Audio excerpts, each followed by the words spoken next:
Prends garde. Quelles que soient les épreuves de la vie, même si tes larmes deviennent du sang, ne quitte jamais la porte d'Allah glorifiée et exaltée, même si la vie se resserre autour de toi. Allah le Tout-Puissant ne t'abandonnera pas dans la foule agitée de la vie, mais à une seule condition, que tu ne quittes jamais la porte d'Allah le Tout-Puissant. Ô vous tous, nobles auditeurs, lorsque la pudeur les étreint, vers qui se précipite-t-il? Vers qui fuit-il? À la porte de qui se tiennent-ils?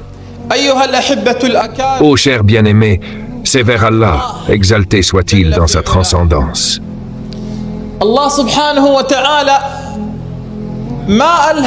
Allah, glorifié et exalté soit-il, ne t'a inspiré la demande que parce qu'il veut te donner.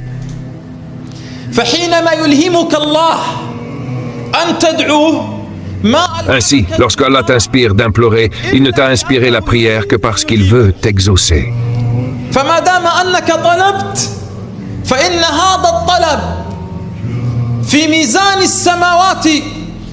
Tant que tu as demandé, cette demande, dans la balance des cieux auprès d'Allah Azzawajal, n'est jamais une demande rejetée.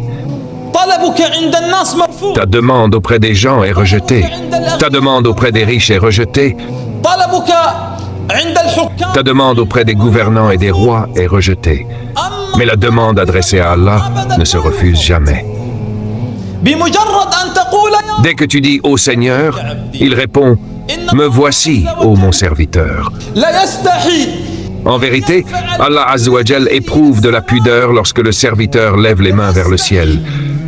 Il éprouve de la pudeur lorsque le serviteur lève les mains vers le ciel, puis de les lui rendre vides, déçus. C'est Allah. Essaie donc de demander à quelqu'un une fois, deux fois, trois fois. Il se fâchera. Mais Allah, glorifié et exalté soit-il, se fâche si tu ne lui demandes pas 1 million de fois. C'est pourquoi l'un des pieux prédécesseurs a dit: si tu demandes à Allah et qu'il ne t'accorde pas, reste à sa porte et pleure comme pleure un petit enfant.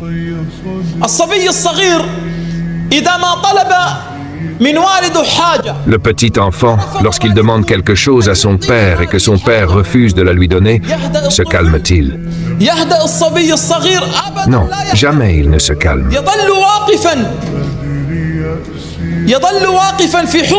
Il reste dans les bras de son père et ne quitte pas les bras de son père tant que celui-ci ne lui a pas donné ce qu'il désirait. Il a dit: si tu demandes à Allah